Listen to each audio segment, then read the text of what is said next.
په خوست ولایت کې د گنجینی افغانستان یا توري طلا په نوم ملي نندارتون کې وطني تولیدات ننداري ته وړاندې شوي او موخه د هیواد ځایي او ملي تولیداتو پرمختګ بازار موندنه او د خپل تولیداتو څخه د استفادې په موخه عامه پوهاوی دی. د غراض په یاد نندارتون کې د خوست ولایت سربیره د نور ولایتونو بیلابیل ملي محصولات لکه کرنیز تولیدات، لاسي صنایع او نور دودیز توکي وړاندې شوي چې تجاران او کاروباریان د غډول نندارتونونو اقتصادي پیاوړتیا او وطني تولیداتو ته د نړیوال بازار موندنې په برخه کې مهم یادوي. یو شمېر پانګوال د نندارتون په دوهم ورځ هم په خپلو خبرو کې وویل چې اوس په افغانستان کې بشپړ امنیت دی او د پانګونې لپاره ښه زمینه برابره شوې ده. نو دوی له هغو افغاني پانګوالو چې په نورو هیوادونو کې پانګونه کوي غوښتنه کوي چې په خپل هیواد کې پانګونه وکړي. که څه خارج کې وي او څه داخل کې وي غواړي په افغانستان کې پانګونه وکړي نو یو ښه فرصت دی دوی لپاره.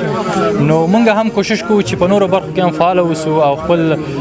پانګونې یا په نورو برخو کې ادامه ورکړو. زه دوی ته اطمینان ورکوم چې د دوی څومره پیسې لاسته راوړنه په خارج کې ده ان شاء الله یو په څو چنده بدلته دوی زیاتیږي. نو دا مو غوښتنه ده د دوی څخه چې دوی باید راشي دلته کارونه وکړي، فابریکې جوړ کړي او د دولت څخه مو دا غوښتنه ده چې دوی لپاره زر تر زره امکانات هغه څه چې لازم دی باید هغه برابر کړي. تجارانو مې دا هیله ترڅو